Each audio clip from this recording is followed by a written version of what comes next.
বাংলাদেশে 5 আগস্টের পর একে একে মুক্তিযুদ্ধের যত স্মারক আছে, লালমনিরহাট শেষে ঢাকার চন্দ্রিমা উদ্যান বলি বা জিয়া উদ্যান বলি, বিজয় সরণির কাছে বিজয় সরণিতে, তারপর সারা দেশে শহীদ মিনারে হাত দেয়া এবং মুক্তিযুদ্ধ স্মৃতি বিজড়িত যত জায়গা আছে, মুখ ফসকে হোক আর সচেতনভাবেই হোক, এই জুলাইয়ের সমন্বয়কারীরাই অনেকেই বলছে যে 71-এর চেতনার বিপরীতে জুলাই চেতনা। সেই একটা চেতনার নাম করে বাংলাদেশের অস্তিত্ব যে বিষয়টা, সেটা একের পর আঘাত করা, মুক্তিযোদ্ধাদের গলায় জুতার মালা পরানো, এরকম একের পর এক কাণ্ড ঘটেই চলছে। একটা খুব ছোট প্রশ্নই করবো আপনাদেরকে, একদম দেখেন যে স্লোগানগুলো, পদ্মা মেঘনা যমুনা তোমার আমার ঠিকানা, তোমার আমার ঠিকানা পদ্মা মেঘনা যমুনা, তারপর জয় বাংলা, তারপর মা মাটি দেশ, তারপর মা মাটি মোহনা কাউকে নিতে দেব না। আচ্ছা, অনেকেই খুব স্বাচ্ছন্দ্য বোধ করেন, খুব আনন্দ বোধ করেন যে জুলাইকে 71-এর সাথে তুলনা করতে, 71-এর সমসাময়িক মনে করতে, বা 71-এর যে চেতনা সেই চেতনা আর জুলাইয়ের চেতনা কাছাকাছি, খুব স্বাচ্ছন্দ্য বোধ করে না। আবার 71-এর চেতনা শুনলেই কোথায় যেন একটু অ্যালার্জি বোধ করে। দেশে এখন অবস্থা অনেকটা এরকম না? এই বাংলাদেশে জুলাইয়ের চেতনা বলতে কি আমাদেরকে ব্যাখ্যা দিবেন? আমরা তো 71 না হয় বই খাতা দেখে আমরা পড়েছি 71-এর পরের জন্য, জুলাই তো চোখের সামনে ঘটে যাওয়া। জুলাই কোন চেতনা ছিল?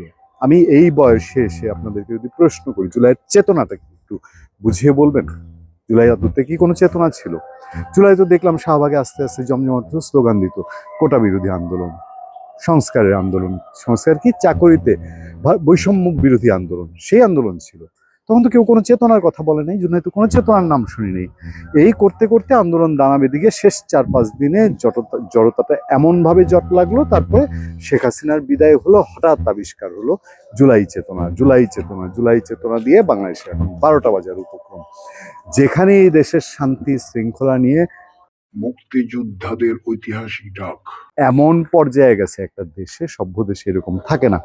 বাংলাদেশের শান্তি নাই, গণতন্ত্র নাই, আইন নাই, যার হাতে জোর তারই মুল্লুক, সেরকম একটা অবস্থা যখন তুলে ধরা হয়, সাথে সাথে টান দেয়, বলে এই জুলাই চেতনা, জুলাই চেতনা ধুয়ে পানি খাও, এরকম একটা অবস্থা। কিন্তু জুলাই চেতনাটা কি? জুলাই যারা রাজপথে ছিল, আমার আপনার সন্তানরা যারা আন্দোলন করেছে, জিজ্ঞেস করে দেখেন তো, তারা কি জুলাই কোনো চেতনা নিয়ে, চেতনা জাহির করার জন্য নেমেছিল? 71-এ তো সবাই নেমেছিল, ওই যে পদ্মা মেঘনা যমুনা তোমার আমার ঠিকানা, পাকিস্তান হটাও, হানাদার হটাও, সেই স্লোগান নিয়ে মাঠে নেমেছিল এবং সিদ্ধান্ত নিয়ে, জীবন দেওয়ার জন্য সিদ্ধান্ত নিয়ে। জুলাই কি সেভাবে কেউ নেমেছিল মাঠে? ভেতরে ভেতরে যারা মাস্টার মাইন্ড, তারা আসলে বৈষম্য বিরোধী না, কোটা বিরোধী আন্দোলন না, তারা নেমেছিল। এতগুলো কথা কেন বললাম? দেশের এই সিচুয়েশনে মুক্তিযোদ্ধারা, এখনো দেশে লাখে লাখ মুক্তিযোদ্ধা বেঁচে আছেন। সেই মুক্তিযোদ্ধারা এখন দেখছেন তাদের উপরে সবচেয়ে বড় ক্ষোভ, সবচেয়ে বড় জিদ, সেই মুক্তিযোদ্ধারা আবার একত্রিত হতে শুরু করেছেন। সবশেষ খবর যেটি আমাদের কাছে, সেটি হচ্ছে মুক্তিযোদ্ধারা শুধু একত্র না, তারা একটা প্ল্যাটফর্মে আসার চেষ্টা করছেন এবং সেই প্ল্যাটফর্মে আসার উদ্দেশ্যে তারা খুব দ্রুত সময়ের মধ্যে ঢাকায় একটি প্রোগ্রাম দেওয়ার আয়োজন করছেন। এবং সেই প্রোগ্রামের একটি প্রারম্ভিক প্রোগ্রাম আগামী 24 ঘন্টা বা 48 ঘন্টার মধ্যে আয়োজন করা হচ্ছে।